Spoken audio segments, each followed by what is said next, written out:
আসসালামু আলাইকুম। আমরা মনতলা বেড়াতে যাচ্ছি। আমি আর আমার বড় মেয়ে দুজনে আমরা মনতলা বেড়াতে যাচ্ছি। টাঙ্গাইল শহর থেকে একটু ভিতরেই মনতলা। 50 টাকা রিক্সা ভাড়া দেওয়ার পরে আমরা এই মনতলা এসে গেছি। এই যে দেখুন, অপরূপ সুন্দর মনতলা। এটা হলো একটা জলকুটির। এখানে আমরা অর্ডার দিলাম ফুচকা। টাঙ্গাইল শহরে যেটা 50 কি 60 টাকা, সেটা এখানে নিচ্ছে 70 টাকা। সেজন্য আমরা 1 প্লেটের অর্ডার দিচ্ছি যে আমরা দুইজনে মিলে এখানে 1 প্লেটই খাবো।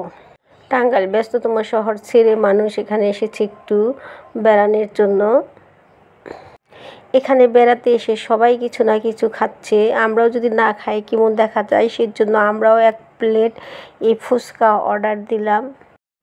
আর আমিও তেমন একটা ফুচকা খাই না।